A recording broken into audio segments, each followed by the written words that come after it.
O fundo existe desde 2013, rendeu quase o dobro do Ibovespa, com metade da volatilidade e ainda nunca teve um retorno anual negativo. Você sabe que fundo é esse? Acompanha aí.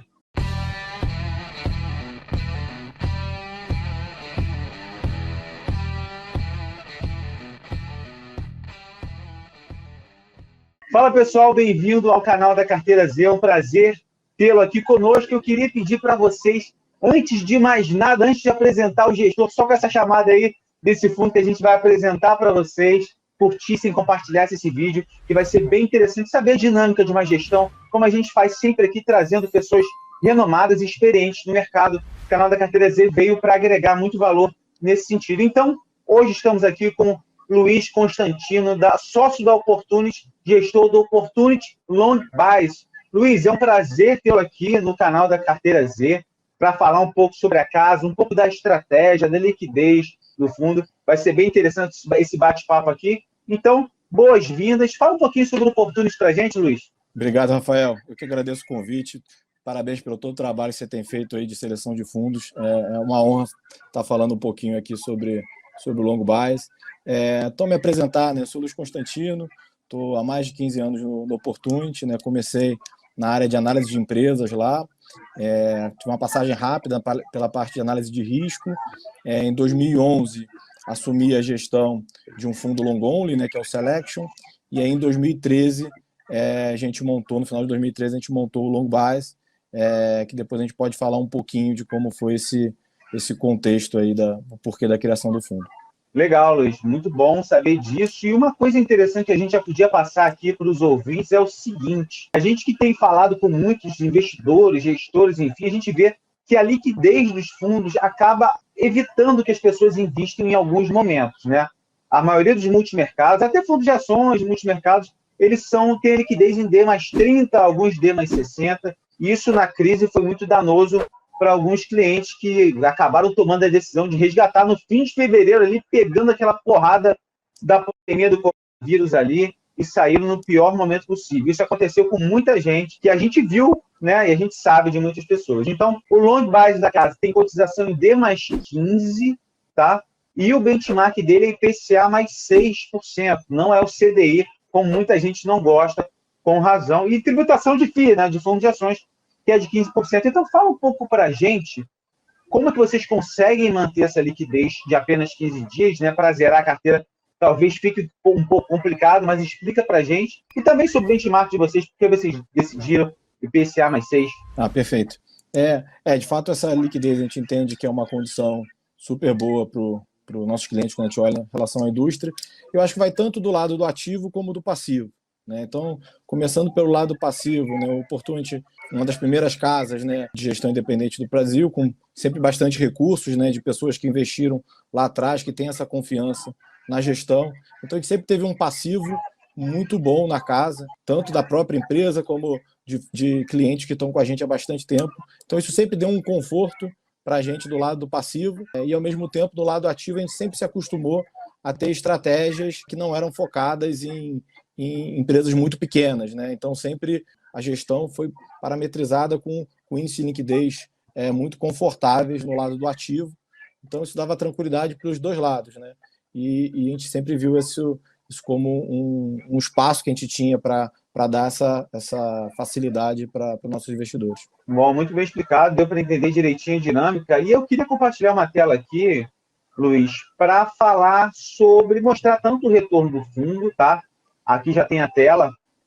E a gente vê aqui, desde outubro de 2013, a Bolsa, nesse período aqui, ó, o fundo, a gente vê aqui que rendeu 270. Esse aqui é o Master, sem as taxas. A gente coloca aqui o fundo Master para saber a carteira do fundo, a 123 de Ibovespa, né? Mas mesmo o fundo tradicional long base rende quase o dobro do Ibov, como a gente falou no início. Então, uma distância larga, com uma volatilidade menor, né? Quase a metade. E aqui, Luiz, a gente vê a carteira do fundo só para o pessoal conhecer. Inclusive, é a primeira vez que eu vou fazer isso, mas se o pessoal quiser que o Constantino venha aqui outra vez para falar sobre algumas dessas empresas, é só colocar aqui nos comentários. A gente vê aqui na carteira do fundo, tem a Oi aqui como terceira posição, o pessoal gosta muito de de falar sobre ela, aqui em setembro de 2020. Né? Ele tinha 5,69, ele até comentou que eu tinha reduzido um pouco a exposição. Aqui é Petro Distribuidora, né? Que é BR, né, BR Luiz? Distribuidora, isso, exato. BR BR Distribuidora, isso Distribuidora. aí. Equatorial, que é uma empresa queridinha dos fundos aí que preferem ações premium na carteira. Via Varejo, Vale, Natura, Pague Menos aqui, que entrou em setembro, né? Então é interessante saber um pouco. Se você quiser, ô Luiz, só fazer um comentário sobre a carteira do fundo em geral, como é que vocês utilizam, né? Critério para escolher a empresa para fazer parte do portfólio?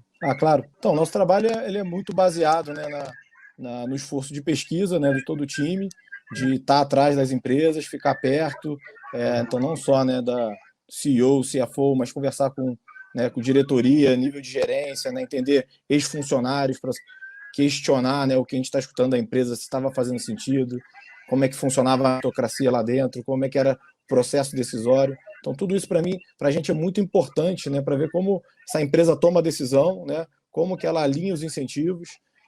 Do outro lado, entender os concorrentes, entender o ambiente competitivo. Então, isso tudo, para a gente, são informações que a gente vai ter que juntar para tentar, né, estimar algum valor para a empresa, né, entender quanto essa empresa pode valer, fazer as nossas projeções. Então, essa é a primeira parte, né, fundamental do trabalho.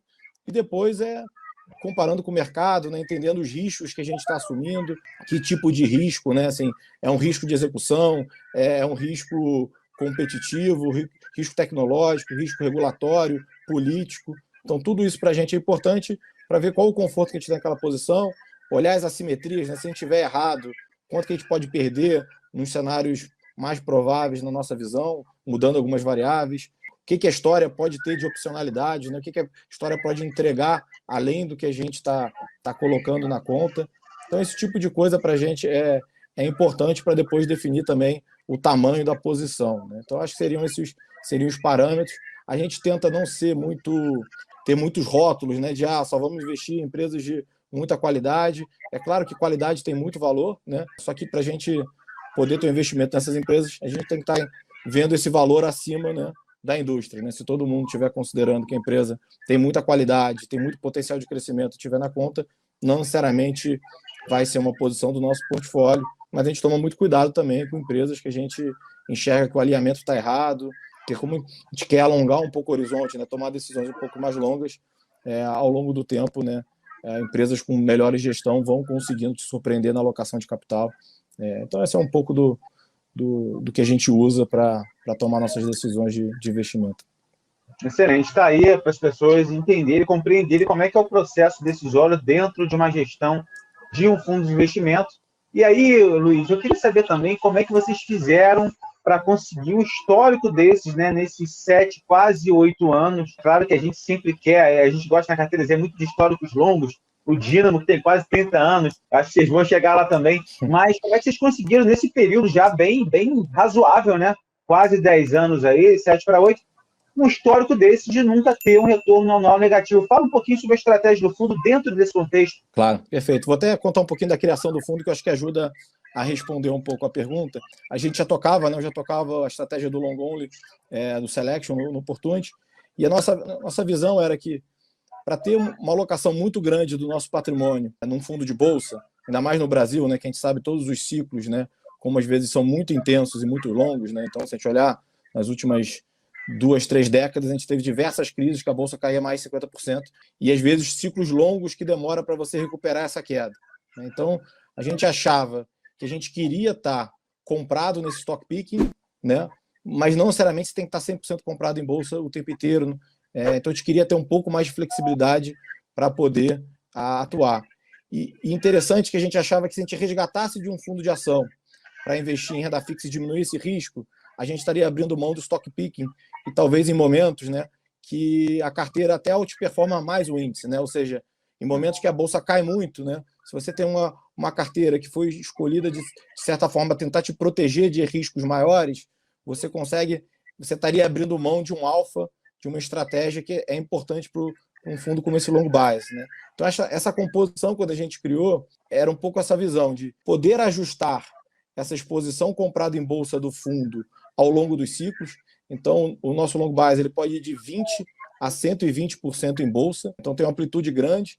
É claro que assim, não dá para imaginar que a gente vai, ou esperar que a gente vai estar 100% comprado ou mais antes das grandes altas e vai estar 20% comprado apenas antes das grandes derrocadas, né? Mas se a gente pensar em janelas mais longas, né, que a bolsa vai muito bem, ou janelas mais longas, que a gente vê que o ciclo está sendo ciclo econômico, ou o ciclo político no Brasil está muito ruim, a gente conseguir rodar com 20 a 30 pontos a menos de exposição ao fundo, ou seja, se quando eu estou otimista, rodar o fundo 70%, 80% ou mais, e pessimista, rodar perto de 50%, já faz uma diferença de composição de retorno muito grande ao longo dos ciclos. Então, a gente consegue compor retorno melhor do que se ficasse comprado parado, como diminui muito o risco ao longo do tempo. Então, essa é a visão geral.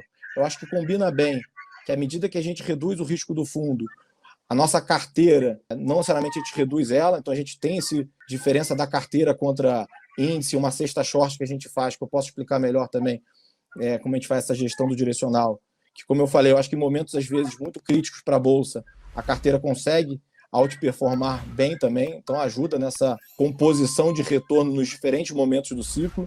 E a gente também deu liberdade para o fundo atuar em outros mercados, né? Então a gente pode fazer bolsa internacional, a gente pode fazer juros e dólar, não é o foco do produto, né? O foco é a gestão do direcional em bolsa e a escolha de ações, escolha de papéis, mas a gente acha que às vezes os mercados ficam tão distorcidos versus o mercado de bolsa que faz sentido atuar pontualmente, oportunisticamente, e às vezes oferecem boas proteções, né? Então, a gente viu em alguns momentos, né, gestores quando estão limitados a fazer em bolsa um cenário que ele tem macro, né? Então, por exemplo, às vezes as pessoas estão muito céticas com câmbio, né? Achando que o real pode depreciar bastante. E aí no Brasil a forma de se defender um pouco, se você só pode fazer bolsa, tem que estar comprado, às vezes comprar um pouco as exportadoras, né? Só que às vezes a gente acha que o micro dessas empresas não está tão bom, às vezes a governança das empresas não era tão boa em alguns momentos lá atrás. Tem que lembrar que no Brasil exportadora é exportadora de commodities, basicamente, né, a maior parte delas, então você fica muito exposto ao ciclo global, né? Então volta e meia, quando o real está depreciando, é um risco global que está acontecendo e a commodity também está sofrendo, e essa proteção ela nem acontece. Então você poder proteger o fundo com dólar nesses momentos, acho que ajuda, né? Então esses outros instrumentos a gente atua de forma pontual. O normal é olhar para o fundo e ele não ter essas outras estratégias, e quando a gente olha até desde o início do fundo, a gente consegue ver alguns dados interessantes, né? Que o fundo concentrou de fato, o grosso do retorno dele veio da gestão de bolsa, né? Tanto na seleção de papéis como no direcional, mas todas essas outras estratégias deram retorno positivo desde o início, né? O que mostra que, dado que a gente atua de forma muito pontual nelas, a gente consegue ser um pouco mais assertivo, né? A gente não tem que estar com posição a todo momento nelas. Então, acho que é um pouco esse cuidado de fazer a gestão do direcional e tentar, às vezes, equilibrar com algumas proteções ou com algumas outras estratégias que diversificam o risco, né? A gente não tem a pretensão, né, de achar que o fundo, em momentos de queda da bolsa, não vai sofrer, né? Assim, o normal, né, com fundo de viés comprado, é sofrer um pouco, né? O que a gente tenta é balancear, né? Tenta equilibrar um pouco isso ao longo do tempo e com essas estratégias propiciar uma recuperação, às vezes, mais rápida, né? Mas foi, de fato, um dado super positivo desde o início, né? A gente conseguiu equilibrar e não faltou crise, né, nesse momento, né? Acho que nos 3 primeiros anos do fundo, a bolsa sofreu bastante, né? Vale lembrar que até 2016, antes do impeachment, a gente teve um drawdown, né, uma queda desde o pico da bolsa no Brasil de quase 40%. E o fundo, nessa época, passou super bem, com uma queda muito baixa, né? E até numa janela um pouco antes do impeachment já estava subindo um pouco versus a bolsa com uma queda relevante. Então, acho que foi um bom teste para essa flexibilidade do produto. Bem interessante. Aí a gente consegue ver a maleabilidade da gestão na estratégia de vocês, que pode navegar aí por diversos cenários. Eu acho que isso é muito interessante. Não precisa ficar engessado somente em uma estratégia específica. E agora, para terminar, uma live curta aqui para falar sobre fundo, como é que a gestão pensa, a gente pode falar sobre, como eu estou falando de maleabilidade, de virar a mão e tudo, sobre mercados globais, né? O fundo de vocês pode ter uma exposição significativa.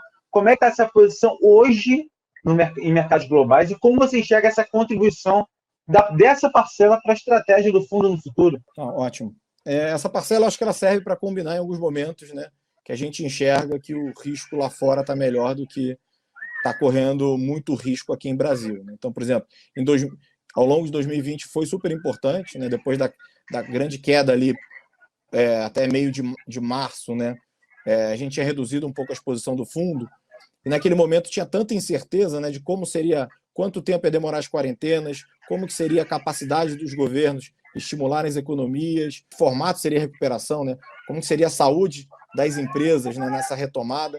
Então tinha várias incertezas que a gente começou a achar os preços muito baratos, mas quando a gente foi recomprar, a gente achava que se a gente saísse da exposição de 50% a 60% que o fundo estava na época, só em Brasil, e montar uma posição de 90% em Brasil seria muito arriscado. O Brasil, se a crise demorasse por muito tempo, né, talvez não tivesse espaço fiscal para estimular a economia e poderia sofrer muito mais.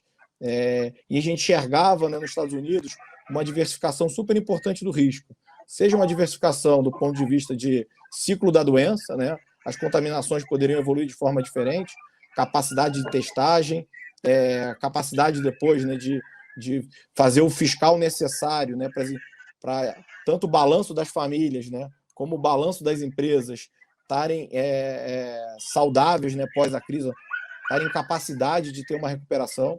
Então, isso foi importante, a gente fez esse investimento. Então, quando a gente aumentou nossa exposição de 60 para 90, 20 pontos desse aumento veio na Bolsa Americana, né, e aí uma parte em S&P, uma parte em Nasdaq e os outros 10% em Brasil. Então, a gente tinha a maior parte em Brasil, né, 70% comprado e 20% lá fora. Naquele momento ali de meio para final de março, né, abril e até o mês de abril inteiro, foi super importante poder, né, retomar um nível mais comprado no fundo, e essa diversificação foi essencial, que a gente achou que a gente correu bem menos risco para ter essa recuperação, estando com essa diversificação. E aí depois, né, maio, junho, a gente fica basicamente com o Brasil, e hoje em dia, né, assim, desde novembro, mais ou menos, a gente já vem aumentando um pouco a nossa exposição lá fora novamente, que tinha ficado zerada, e reduzindo um pouco de Brasil. Hoje, no momento atual, assim, a gente está mais ou menos comprado na soma das duas, da Bolsa Brasil e Bolsa lá fora, perto de 70%, um pouco abaixo. A gente chegou a rodar ali em novembro perto de 85%, e já tem feito mais ou menos 15% na Bolsa Americana e um pouco menos de 55% na Bolsa Brasileira. E aí o porquê dessa diversificação, né? A gente vê o cenário global muito favorável, né? Então tem muito estímulo monetário no mundo inteiro, tem muito estímulo fiscal sendo dado, né? A gente está tendo um pacote que o Biden quer aprovar agora de 1,9 trilhões de dólares nos Estados Unidos. Então acho que tem muito estímulo para facilitar a retomada da atividade de forma forte, né? Com as vacinas a gente espera, né, que que as quarentenas que estão acontecendo, que ainda restringem um pouco a atividade, vão ficar no retrovisor, e com isso vai ser um cenário de muito estímulo para os ativos reais. Né? Então, a Bolsa, né, é um ativo nesse sentido que captura esse cenário, né, commodities também, então tem um estímulo muito grande. Eu acho que o Brasil ainda sofre um pouco dessa nossa incerteza do lado fiscal. Acho até que o caso base é o governo conseguir tomar as decisões mínimas para o comprometimento fiscal, mas eu acho que essa segunda onda tem atrapalhado um pouco, talvez, esse cenário básico que a gente tem. Né? Então, acho que tem algum risco aí. As vacinas, até a gente ter uma distribuição das vacinas ainda em massa, ainda demora um pouco aqui no Brasil. Então, esse surto vai ter que ser controlado ainda por restrições e por comportamento. E dado o nível que a gente está, a gente já viu alguns lugares sofrendo bastante, eu acho que se a gente tiver que travar algumas economias novamente, a pressão pelo auxílio vai aumentar bastante. Né? Então, a gente vai ter tanto atividade um pouco mais fraca, e essa não seria a minha preocupação, a atividade fraca, porque numa janela mais longa isso para a Bolsa é pouco relevante. O meu medo é a tentação que a gente vai ter no Congresso e no governo de voltar com auxílio, e o mercado acho que pode estressar um pouco nesse lado fiscal. Né? E tem que lembrar que o valuation também, né? O valuation já andou muito nos últimos 2 meses e meio, então a gente acha que o balanço de risco para estar muito comprado agora não está tão bom, mas dado que a gente estava reduzindo um pouco o Brasil com esse risco, a gente foi aumentando um pouco a nossa exposição lá fora, para capturar um pouco esse cenário global. Então, a gente acha que está razoavelmente comprado no fundo, mas sem estar correndo muito risco aqui em Brasil, se por acaso essa discussão piorar do lado fiscal, e é um medo nosso. Não é o nosso caso base, mas cada vez está chegando mais perto esse risco. Excelente, você falou muito bem sobre essa pernada de alta que a Bolsa deu nas últimas semanas aí. As gestões que a gente fala têm coincidido nessa hipótese de que a Bolsa já andou bem, obviamente, e que está naquele cenário misto entre euforia, né, e pânico. Já não está tanto no auge da euforia e o pânico já se findou faz tempo, então as pessoas precisam ter cuidado. Como eu falei, essa maleabilidade de vocês para navegar em diversos cenários realmente faz diferença. Queria agradecer por essa aula que você deu para a gente hoje sobre a gestão do fundo, sobre tudo que vocês fazem, né? Esses 15 anos que você tem aí na Opportunity, esses quase 8 anos à frente do Opportunity Long Base, foi bem interessante. Vamos convidar vocês mais vezes aqui. E se você quiser falar alguma coisa no final aí para as pessoas, para os investidores, onde que o fundo é encontrado, pode ficar à vontade. Obrigado, Rafael. O fundo está nas principais plataformas, né? Então, se procurar nas principais plataformas, você consegue achar o fundo. Eu queria mais agradecer mesmo. Estamos à disposição aqui para fazer lives no futuro. É sempre um prazer aqui poder falar com a sua audiência. Obrigado. Obrigado mesmo, Constantino. Foi um prazer, pessoal. Lembrar mais uma vez, pessoal, curtir e compartilhar esse vídeo que vai agregar muitas pessoas, muitas famílias nesse Brasil, beleza? Forte abraço, até mais.